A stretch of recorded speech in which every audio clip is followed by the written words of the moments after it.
এইটো আসলে মোৰ এই মাটিটো মই 2012 মানত লৈছিলোঁ তো পৰি আছিলে মাটিটো আৰু ওচৰৰ মানুহে মানে এইটো ডাষ্টবিন বনালে তাৰপিছত মাজতে বিকি দিবলৈ লৈছিলোঁ চবে হাক দিলে কৈছে মাটি কিয় বিক জোৰ দত্তাকো তেনেহ'লে ঠিক আছে কিবা এটা কৰোঁ শেখৰ মোৰ মেনেজাৰ সিদ্ধাৰ্থ কাৰণ মই খাগলি ষ্টুডিঅ'টো মই ভাঙি পেলালোঁ তাত ঘৰ বনাবৰ কাৰণে ক'লে এইটো ধুনীয়া জেগা জোৰত গোটেই খালী মাটিখিনি আছে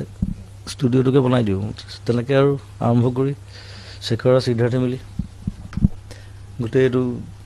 বেছি ডাঙৰ নহয় কিন্তু ডাঙৰেই বাৰু ষ্টুডিঅ' হিচাপে যথেষ্ট ডাঙৰ ওপৰত মই এটা ৰুম কৰি আছোঁ এইফালে গেষ্ট ৰুম আছে staff room kitchen sitting room চ' সেইধৰণে প্লেন কৰি পেলাই ষ্টুডিঅ'টো কৰা হ'ল তাৰপিছত শেখৰে ক'লে যে চব নতুন বস্তু ল'ম নতুন ল'ম মানেতো একদম হাইটেক ল'ব লাগিব এতিয়া আপডেট হৈ থাকিব লাগিব সেইকাৰণে চব নতুন বস্তু এইবিলাক নৰ্থ ইষ্টততো নাই বেংগলতো নাই বোম্বেতো খুব কম আছে এইবিলাক কিছুমান বস্তু